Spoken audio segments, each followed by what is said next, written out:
Tiny Little Games, a show that reviews free-to-play mobile games on a New Hope budget because it can't afford real-to-play games on a Force Awakens budget. Today I am reviewing Star Wars: Galaxy of Heroes, a game that's over a year old, but Rogue One is right around the corner, so why not? Galaxy of Heroes is available on Android and Apple devices. First up is the most important aspect of any game, the gameplay. Turn-based, tap-based, somewhat RPG. I never realized how many of these games existed. With that said, you know exactly what to expect. You attack, they attack, you gather loot to equip your heroes. Now the cool part. Star Wars. Yes, it has Star Wars characters and environments. You start your adventure in a dungeon cantina with everything locked, and your goal is to, well, unlock everything, I guess. That means unlock characters, other game modes, so many game modes, and ships. Cool, I unlock Luke Skywalker. Wait a minute, it's boring Tatooine Luke. Anyway, the gameplay is not so different from DC Legends and, well, that's okay. Yay, auto attack. At least the attacks are cool to watch and they represent each character well. I like that you can play as the dark side, because we all know the dark side is cooler. Altogether, don't expect anything new for this genre, just expect episode 7. Same premise as episode 4, but with flashy effects.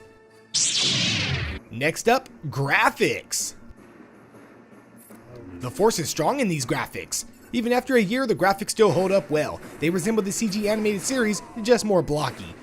But the attacks really shine here. Blasters explode on enemies and sabers hit with force. The environments look just as good, and the whole thing screams Star Wars. Character models, environments, special effects, even the cool Star Wars cutaway. It's all here giving any Star Wars fan a geeky smile. However, the animations are stiff, as if everyone is a droid, including the humanoid characters. Besides the robotic heroes, the graphics do a decent job. Like Season 1 of Clone Wars, stiff yet fun to watch. And finally, free playability. How far can you get into this game without spending actual real cash? The question is not so much how far, but what can you do? With grinding you can get far, but the real issue is the character unlocks. You earn fragments of characters and because of that, it takes forever. Like waiting for George Lucas to finally sell the rights to Star Wars. You can get characters faster by spending real cash, and I mean lots of it. This is ridiculous. Oh, that's right, it's EA, which stands for earning ability, like the ability to earn your hard-earned cash. These tactics don't benefit the player, and I feel like the Galactic Empire is aiming a Death Star right at your wallet. Altogether, it's a grind fest for any free-to-play adventurer. Now, I rate my games on a 3-point scale. That's download it, maybe if you're bored, and waste of space. Galactic Heroes blasts, warps, and force pushes its way in as a minus, maybe if you're bored. Even the cool Star Wars theme couldn't save this one. There is fun to be had gameplay-wise, and the graphics hold up well for this galaxy, but the free playability is a forced chokehold that's hard to get out of. I feel like the Death Star was constructed faster than the time it would take for you to get the most out of this game.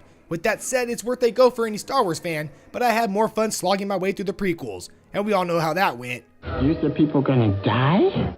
So if you're waiting in line to see Rogue One, it can be a time waster, but if you've seen enough of it here, then maybe give it a pass. As always, thanks for watching Tiny Little Games, the show where I review, well, Tiny Little Games. Please subscribe to support my channel, like if you want to see more reviews, and share so others can experience my content. It's time for me to eagerly await the release of Rogue One.